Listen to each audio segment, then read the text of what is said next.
All right. Well, here we go. Before I started today's stream, I really wanted to watch this Xbox update.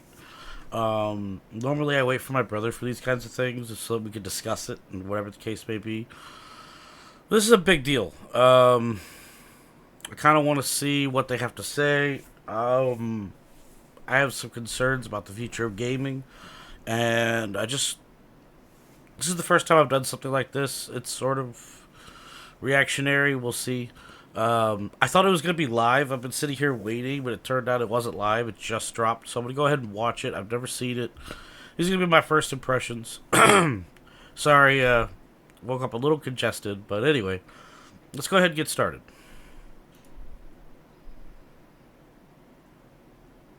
Pretty.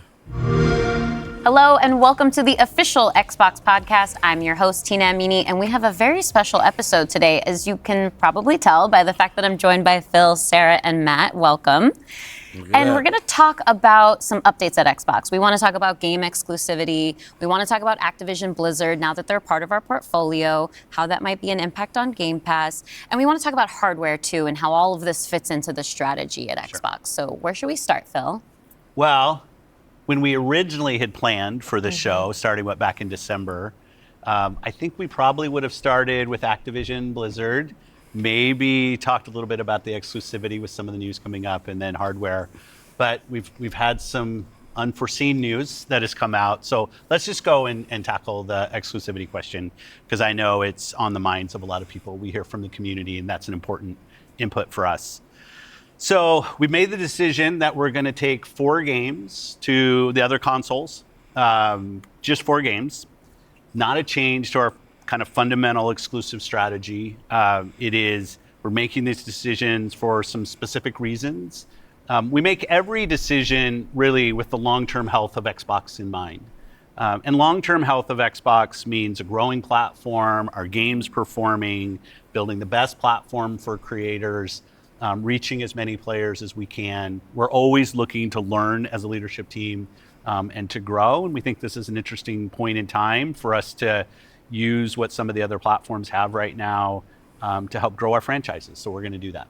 So these 4 titles, what are they? Can you say? I'm not going to name those games. The teams that are building those games have announced plans that are not too far away. As we know, game teams put a lot of energy into their announcements with the partners. So I don't want to take anything away from those teams. So I won't be talking about the titles specifically, but I think when they come out, it'll make sense. Can we say if either of those titles are Starfield or Indiana Jones? They are not Starfield or Indiana Jones. Well, what was... I think it's interesting that they came out right away and asked if it was Starfield or Indiana Jones, because, I mean, I'm going to save what I have to say till the end, or at least if something big is said, but so far it seems like they're trying to backpedal and reassure everybody that had all these concerns that, hey, we're not giving up our exclusives. Calm down. Stop letting the internet be the internet. But we'll see. We'll see how this goes. Was the criteria in how the team was thinking about selecting those 4 titles? Let me start a little bit outside of that, and then I'll get to the 4 specific games that we're talking about right now. Because the fundamental decision driver for any decision that we make, anything we're going to talk about today, is the long-term health of Xbox. That we're running a growing platform that is reaching more players, that our games are having as much success as possible. And I do have a fundamental belief that over the next 5 or 10 years, exclusive games that are exclusive to one piece of hardware, are going to be a smaller and smaller part of the game industry. And that's not some great insight, because if you look at the last 10 years and what the biggest games are today, it's a natural place. Whether it's one console and PC, multiple consoles, mobile console and PC, you see big games landing on multiple platforms. And we want to be a great platform for creators that are trying to realize that potential. But now back to the specifics of the question on... I do find it interesting that, to backpedal what I just said, I was not expecting him to say, the writing is on the wall, and that we could totally see that a lot of the big titles are less and less becoming, proprietary to one machine or one area of gaming. I would agree with him for the most part, but then you have Nintendo, which is like the biggest roadblock in the world in terms of proprietary games. I don't know. That was not the route I thought I'd hear him take at all. Let's continue and see. Let's see what else he has to say. These four specific titles. We looked at games that are over a year old, so they've been on Xbox and PC for a while. A couple of the games are community-driven games, new games that kind of first iterations of a franchise that have reached their full potential, let's say, on Xbox and PC. There's always growth. Franchises that we obviously want to continue to invest in. Part of having the ability to continue to invest is that the businesses behind those franchises continue. We think it's important that these service-based games that have communities behind them, that they can have confidence that they're going to exist in the future. So two of them, kind of community-driven games that will end up on other platforms and give us the ability to continue to invest in them. We think that's great for the business and great for the communities, more players to play with. I'd say two of the other games are smaller games that were never really meant to be built as kind of platform exclusives and all the fanfare that goes around that. But games that our teams really wanted to go build, that we love supporting creative endeavors across our studios, regardless of size. And as they've realized their full potential on Xbox and PC, we see an opportunity to utilize the other platforms as a place to just drive more business value out of those games, allowing us to invest in maybe future iterations of those, so sequels to those, or just other games like that in our portfolio.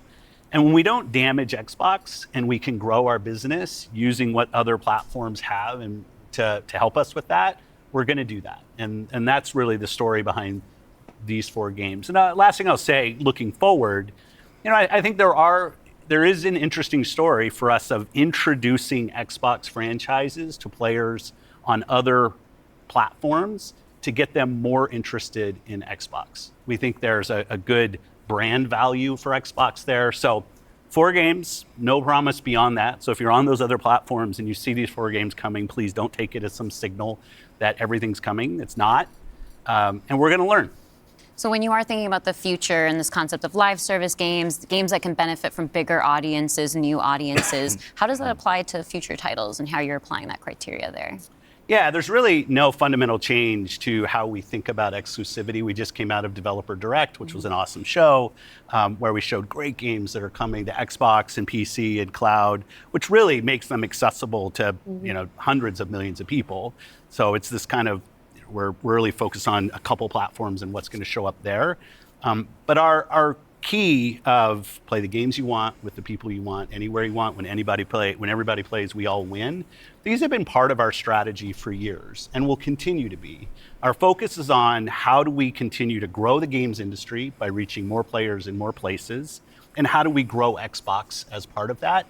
Xbox is a hardware platform, Xbox is a publisher of great games, and Xbox as a platform for the world's best creators. Mm-hmm. And then knowing that, how do we think about our first-party games and Game Pass? Yeah, well, to build on what Phil just said, one thing I would add, as you were talking about growth, is just that we've sort of seen this inversion over the last 5 years where it used to be that the platform was the biggest thing. That's right. And the games would sort of tuck in within the platform. Today, big games like a Roblox or a Fortnite could actually be bigger than any one platform. Yeah, and that really has changed the way that we think about things. So in the midst of all that, I think we at First Party can come back to sort of some core principles. First, that all of our games will be on the Xbox platform. Second, all of our games will go into Game Pass on day one. And third, we know that Game Pass will only be available on Xbox. So there's sort of starting points for us. As Phil mentioned, there are games today that you can play that only can be found on Xbox. And at the same time, we want to bring more of our games to more players. So we're going to continue to look at that. Kind of moving aside, though, from some of those and thinking more about what does it really mean for the player, to me, the two key things are cross-play and cross-save.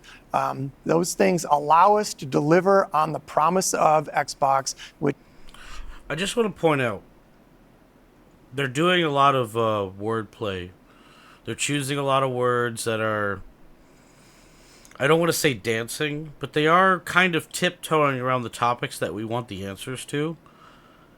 They're coming out and they're saying that they're keeping everything on Xbox, or I should say everything will be on Xbox.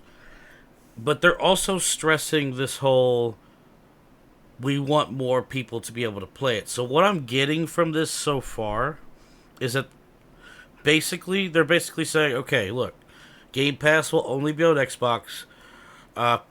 Games will always day one Game Pass. And the weird thing, I feel weird that they decided to reiterate that the games will always be on Xbox. Now, I think that last one is sort of to confirm that they're not leaving hardware. That's how I'm taking that at the moment, because it seems redundant to say that out loud, other than the reason being they currently don't have any plans for leaving hardware. But the rest of it, the rest of this explanation is more along the lines of like, but you could see other games on every other platform. Like, this is an experimentation, and if it works, we're going to start like, the way I'm perceiving this so far is that they're going to start throwing their first party titles on other systems. They might not have Game Pass, you might have to pay full price. But what they're saying is that if you're in the Xbox ecosystem, you've got Game Pass, you've got cheaper ways to play those games. And I feel like that's the route they might be trying to go down, but they've done a really piss poor job of explaining it, because I feel like they're too afraid to come out and say it directly, because it could be interpreted in multiple ways. Because you could have people that just take it as, well, why have your own machine? But I sort of get what they're saying. They're basically saying that if you're in the Xbox ecosystem and you exist in that ecosystem, you'll have a better time with all of their stuff. Not to say that you have to be in their ecosystem to enjoy their games. Essentially is what I think they're trying to go towards. So what I think they're trying to do is just make it so that if you're part of the ecosystem, you have a much better time playing the games. But if you're not a part of the ecosystem, you'll still be able to play Halo, all that stuff, eventually someday. I mean, Spencer said it himself. He thinks that in 5 to 10 years, which I call baloney, because I don't see Sony, and especially Nintendo, following this rule at all. Especially Nintendo, in 5 to 10 years, having non-exclusives. Something dramatic in gaming would have to change. I'm not even talking about like we have the all digital future that is almost here. It has to be bigger than that. And I just can't even imagine it. But anyway, let's keep going. Which is play with your friends where they are, play on the devices you want, play the games you want. So that is really only possible at a practical level when you know that your saves and your player are going to be able to move across all those parts. So not all of our games today are necessarily built to take advantage of that. There still will be some games that don't. As we bring more teams into the Xbox family, there's some catch up to do as we get there. But that cross-play, cross-save is like so fundamental to what we're doing, and I think is something that we as first party get such a good benefit from being so close to the platform. Yeah, absolutely. I mean, that's one of the things, like you said, all of our games are always in Game Pass. And so I'm excited to announce, with the coming together that we had with Activision Blizzard King, that Activision and Blizzard games are coming to Game Pass, starting with Diablo 4 on March 28th, which I'm super excited to share today. And it's all part of our commitment to make Xbox, the Xbox experience, and the games that we build as widely available as possible. I think it's crazy that they just dropped that Diablo 4 was... I mean, we were expecting that and wanting that, but now knowing... I mean, even though it's an Andy dungeon game at best, I've never played it because I never wanted to spend $70 plus on it. So yeah, I'm going to try it for fun. I might get like 20, 30 hours out of it, but heck. That was I'm not going to say save them drop, but that was a really nice drop during a podcast. I liked it. So now the 34 million Game Pass members can all enjoy the fantastic experience of Diablo 4. Amazing. Can we come back to the point, Phil, you mentioned at the top, this isn't really a change in strategy for us. Can you recap for me how it isn't? Yeah, and I thought both Matt and Sarah did a really nice job of talking about what we're doing on Xbox, where we're going. If you take a platform feature like Xbox Play Anywhere, which has been a promise that we've made on our first party games, that you can buy our game once, you're going to get to play across Xbox and Windows. I think we're the only platform that does this. That makes it possible for you not only to play with your friends wherever they are, but to know that you actually have multiple entitlements to the games. I think that's a technology I would love to see applied to more platforms. But it is this view that people are going to play Xbox in multiple places. Whether it's play the games you want with the people you want, anywhere you want, whether it's content, community, and cloud, whether it's when everybody plays, we all win. Like, we've had different taglines, different strategy, kind of words that we've used, but always with this view that Xbox is a platform for creators who want to reach the most players. Our investments in xCloud, our investments in franchises like Minecraft and now Call of Duty and other large franchises, so that we learn how to build those. This has been a strategy that we've been on for, I'd say, a decade. It's not about one device. It's not about games in certain. I think this part is interesting because he's not lying. Some of the stuff that's coming out of like Reddit and 4chan, all the famous internet places where people, what do they call them, armchair warriors, where people rant and rave. A lot of them seem to forget that the whole Game Pass concept, the whole play anywhere, I mean, it's been around for a very long time. Most people don't even remember that when the original Xbox One came out were the stirrings and the start of this concept. Like, that machine was terrible because they went about it all wrong in the beginning with the whole multimedia center. They were trying to predict that we were going to go down the road of families using one device for the living room and they needed to do everything. And it's ironic how similar the consoles are now to an Xbox One. They do a lot of the same garbage, but it's not the same. And I think it's funny that he's reiterating and also proving that, hey, they have not changed their strategy, but this is part of the red flag on why the internet has blown up. Because this strategy also heads in a direction. They're laying out a pathway, and every action that they take without explaining, it just matches the pathway that the internet is guessing. I myself have been on the train of they're getting rid of hardware for the past year because every decision they make seems to fit that. It seems to fit that train track. You know what I mean? Like that's the direction we're going. Let's see what else they got to say. I mean, so far they've done a good job of choosing their words wisely. They're circling around most of the big topics. They're trying to reassure that Xbox isn't going anywhere, and I don't think it's going anywhere based on how they're explaining so far. My new thing is I think that they're going to make, and this is my opinion, but I think they're going to make crappier and crappier hardware, and they're more trying to just be a super gigantic developer. Like, I think that's just what they want to be. I think from a monetary standpoint that's a really good idea, especially with Game Pass. And, to be fair, I think Microsoft makes a lot of good choices. But that being said, I had to get that out because he's reiterating something that I think the internet has forgotten, that they have been doing this Play Anywhere stuff for years. It is not new. And that alone by itself doesn't, suggest that they're leaving the console market. But the choices they've made these last, 6-7 years and the leaks, they do tend to throw gasoline in the fire that they seem to be wanting to duck out. Service of a device, but rather the devices that people want to play on should be in service of making the games as big and popular as they possibly could be. Because really, a healthy creator community on Xbox, a healthy creator community in gaming all up, is the thing that all of us as game players should be voting for, because that's the thing that will lead to the best long-term success and growth in this industry. And my understanding, just from listening and learning from you three over the past few weeks, just understanding what's happening with Xbox, is that we see trends with player behavior where people are playing on multiple devices. That is the reality. And we have put some games out on multiple platforms before. So my understanding is that that's been good for players. How does that come back to the business with all of that in mind? Yeah, as you said, we have shipped games on other platforms. In fact, realistically, if you look with the addition of Activision and Blizzard and ZeniMax, We're one of the largest game publishers on PlayStation. We're one of the largest publishers on the Nintendo Switch, especially when you put Minecraft into the equation as well. And now we're one of the largest publishers on mobile platforms as well. I think this part is really important. This is what he just explained is super important, and I think that's the catalyst to this whole problem of Xbox leaving the physical side of things.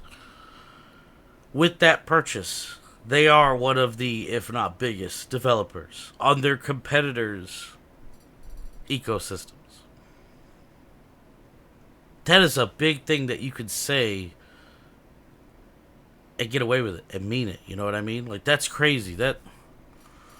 And he's not wrong. You know, Minecraft, it doesn't matter where you play it, whether it's the console, like Xbox or PlayStation or Switch. I know that Minecraft on the Switch does insanely well. I think it does better than all of the other ones. So it's crazy to think about. That was very impactful. Like, the fact that he could save that, you know, in a podcast, excuse me, or anywhere, and nobody's going to refute it. They're living up to their dreams, man. They're living it up. And that's not something that we want to back away from. We want to continue to be building great games that millions and millions of people can love, and that they can play those games where they want to go play. But we do understand the business success that Xbox has to have. Us as leaders in this business, the system today, the system that all companies that we play video games from, is a world of you got to be growing your business. Growth in our Xbox business is critical to the long-term health of Xbox. Many people know I've been on Xbox for over 20 years, and I want to make sure Xbox is in the best position for the next 20 years. That means healthy player community, healthy creator community, and healthy business. So when we look at opportunities to allow more people to play, more people engage, more people to buy, more people to subscribe, it's all about putting Xbox in the best position. And our hardware is a critical component of that. The absolute best experience somebody has on Xbox is hardware that your team builds and that people play on. But that's not going to be everybody. We fully accepted that we're going to have Xbox players across all kinds of devices. So I think a lot of people think about 2023 as this incredible year for gaming. And in a lot of ways it was. There were some really amazing releases that I think we all enjoyed. But what were the signals behind the scenes that maybe indicated how we wanted to look at the future of Xbox and how we kind of keep up with the industry? Yeah, such a good question. And I think it's, as people who care about the industry, which I assume is people who are watching this, it was an amazing year. Some great launches, some of the games that I think will stand the test of time and people will be talking about a decade from now. But it's an industry that didn't really grow. And what happens when an industry doesn't grow? You end up with some job eliminations, which we had. We had even our own hard decisions to make about building a sustainable business for ourselves, but in no way were we alone in that. When you think about a healthy industry, I want players who believe that they will find the best games on the platforms that they love. I want people who invest their careers in working here to feel like this is a place that they can be successful. And that really is down to being part of an industry that is growing. If you listen to Lisa Su, the AMD CEO, she'll say that AMD-powered consoles are likely to decline in 2024. I think there's an amazing set of games coming in 2024, but if we don't get to growing as an industry, the industry will struggle. And today there's really two choices on how do you grow the industry. Do you say I have a fixed number of players, the players that we have today, and do I find new ways to monetize those players to get more money from the players that I have? Or do you think about how do I expand the business I have by finding new players and adding those to the base of players that already play? Our focus on Xbox for the last decade has really been on that latter point of how do we make sure Xbox is growing for our players, growing for our creators, so those people are finding success on our platform, which will grow the Xbox business and put Xbox in a position to be very strong for years and decades to come. Matt, earlier you were talking about these growing gaming communities, how they're incredibly large, and comparable on such a different level when we think about console audiences. Like you mentioned Roblox, you mentioned Fortnite. So how are we're obviously thinking about our responsibility, our hardware responsibility is supporting the growth of gaming communities. How has that actually shown up for the players? Are there other games we can speak to from our portfolio? Well, as Phil mentioned, I mean, two of the biggest ones for us, Call of Duty and Minecraft, I mean, they are driven just from the bottom up by the communities of people that play those games, which is so great. I think about it, for the player community, it comes down to where are the friends, where are the people you play with, and then equally important is where have you built up your library of games, right? Where have you invested? Where's that library? I think those two things probably are some of the biggest influences on where people choose to play and what devices they choose to play. Yeah. When we think about, on the other side, the developer side,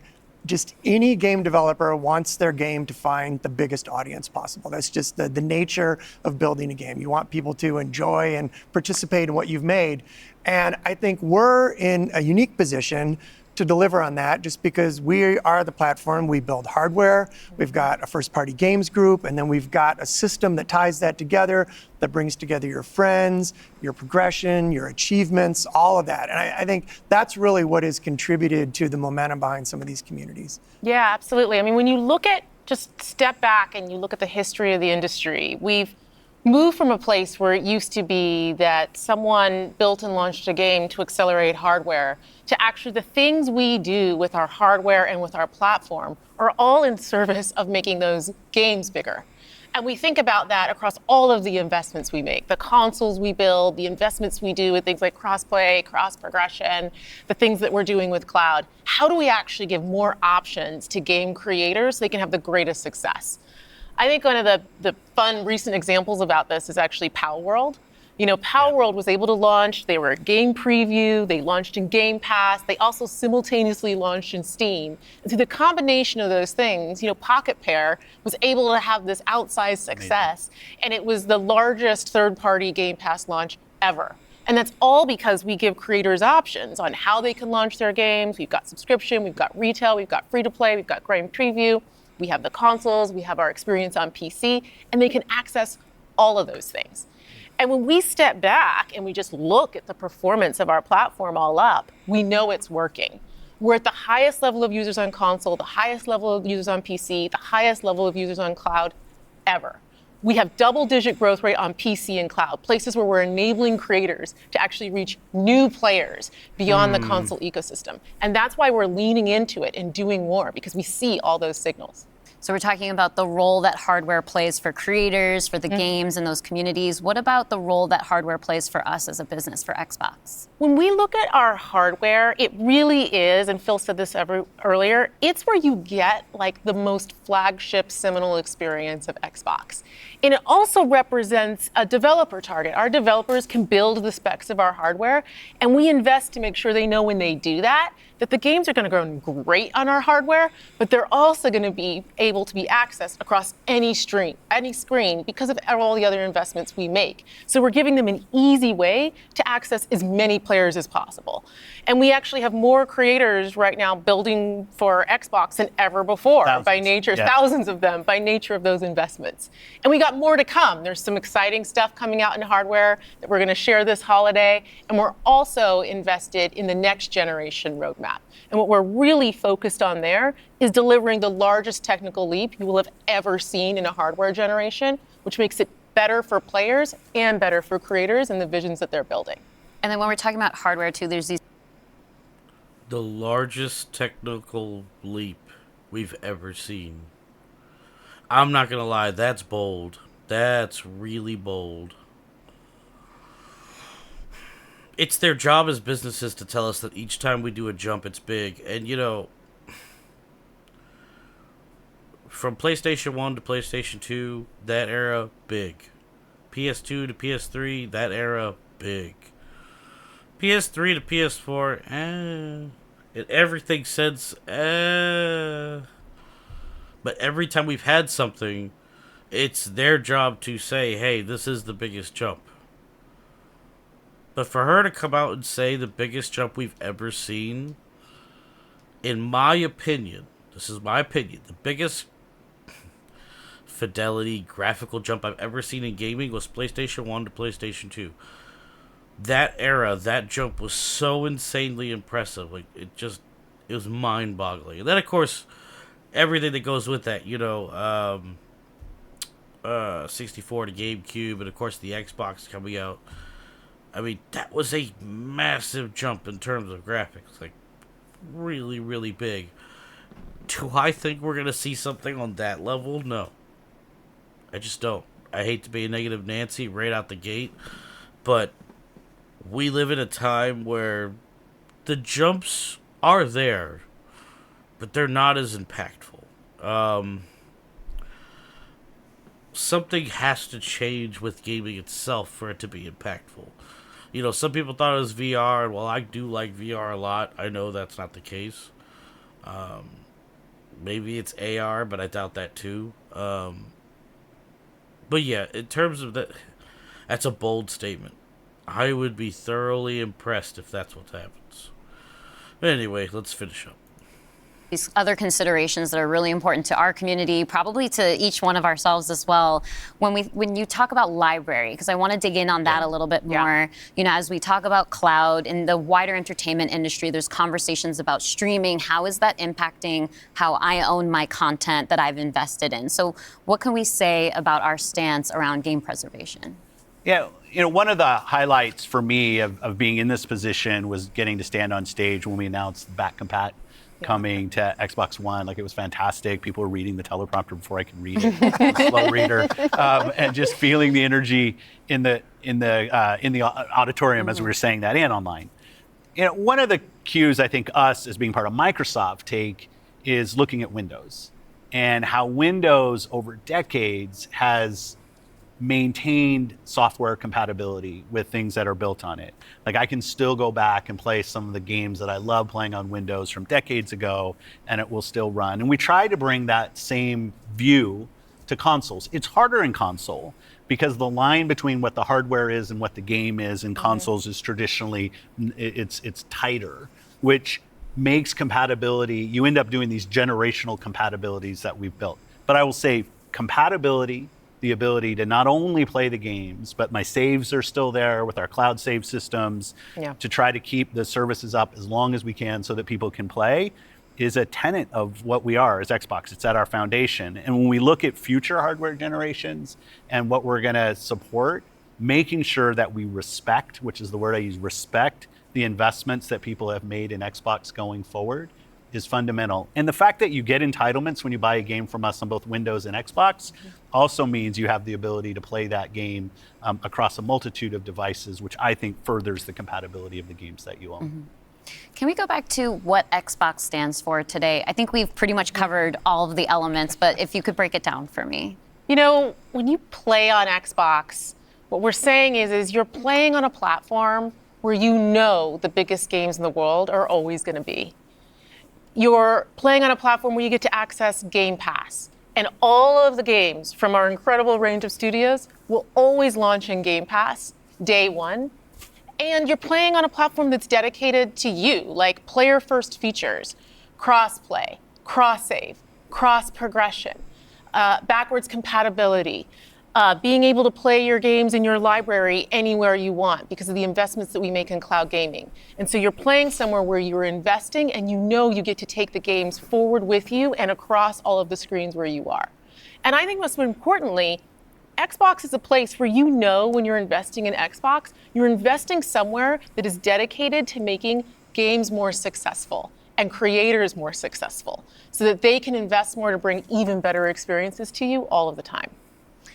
Yeah, just that investment in the studios is so, and we feel that as part of first party with the platform proximity. It's kind of amazing now to look out across all the studios that we've got and just be reminded that we're now one of the biggest development organizations in the industry.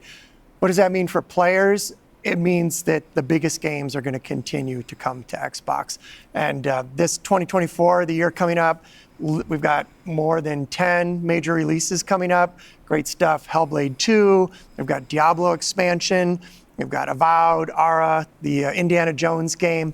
And there's more in development, which I think we're going to be able to share more about at our June showcase coming up pretty soon. Well, I guess I should get ready to work on that show. Well, thank you all for showing up on the podcast today, and we'll see the rest of you this June. Yeah. Thanks, Tina. Thank you. I don't know. They answered a lot of the questions in a way that doesn't really... It's like trying to calm down and rest assure someone with cancer. You're like, I'm sorry, it really sucks, but you'll be okay. You know, you're not dying today. Just relax and don't worry about it. That's the vibe I got from that entire showcase. It was more or less, they're there. We're still doing what we need to do. But you guys need to understand that the future is this.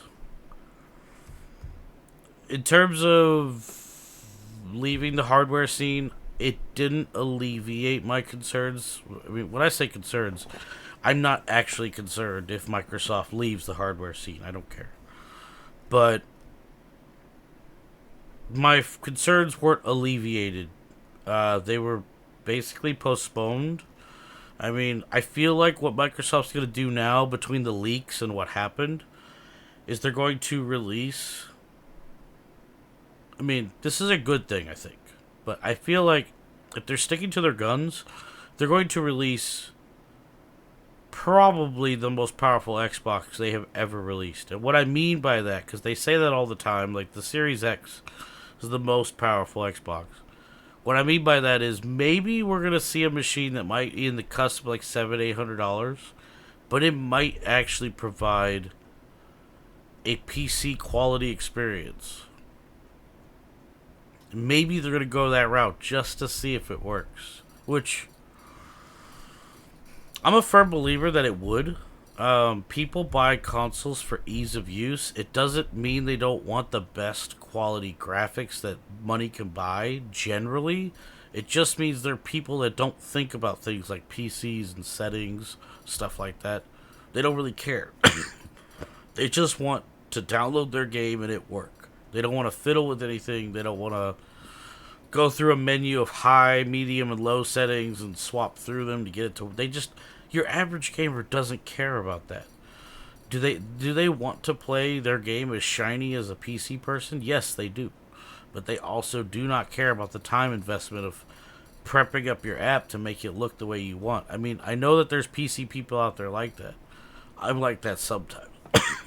Depends on how busy I am. I feel like they're going to try one more serious console. That's what I got from this. They're going to backtrack. They had that leak. I think they were lucky they got that leak. I don't know if they did it on purpose, but whatever the case may be, people seeing the next machine they had planned, I think they're grateful that they got the feedback that nobody wanted what that was. So I think they backpedaled, and they're like, look, let's go a little bit more expensive. Let's make a uber powerful machine and see what happens. I feel like if the next machine sucks... Like, I feel like what's going to happen is the S is going to get shaved out, and something like the Series X is going to be the new low. You know what I mean? Like, everything will be made to at least work on that. And then the next machine will be the actual beast. I feel like if that machine fails, then they're going to focus entirely on being a developer and duck out. That's what I got from this. Like, I got more of a, oh, don't worry, we're here. We're not going anywhere. But I also got, but you need to realize we really need our games to get to multiple more platforms. And like I said, I can't let go that he said, in his opinion, 5 to 10 years, proprietary games are going to be almost null and void. I don't believe that. Strictly, I mean, Sony has started opening up, but that's a big portion of their money is their first-party titles. Excuse me. And Nintendo, same thing. Nintendo's not going to give that up. There's no way. Nintendo's not going to start pumping out Pokemon for Xbox and PC and play. It's not gonna happen. It's not gonna happen because Nintendo's not stupid. They know that a lot of their games that could run better on other hardware would sell better on the platform that's not their platform. And Nintendo is all about cranking out their hardware numbers. So, which is not a bad thing. When you get to where they're at, I mean, their software sales are insane. They're absolutely just, it is mind-boggling. Can't really argue with Nintendo's strategy. But anyway, enough of that. It's not what I thought it would be. This podcast was basically just a reiteration of we're Xbox, we're here to stay, don't worry. Didn't like that they couldn't name the 4 titles. That's kind of a tiny red flag. A little small one. But it's a red flag. But we'll see. He said that the developers are gonna have a little mini announcement, so we'll go from there when they do that. We're just gonna have to wait and see. Honestly, like, the only thing that podcast did for me was kind of like push back the feeling that they're leaving the hardware, at least until they try one more time. And I feel like from what I got from that, they're going to try really hard on the next console. So we'll see. But anyway, I want to thank everybody who stopped by to watch my take on this. Appreciate you guys. I'm going to get off here and stream now. I'll see you guys later. Peace.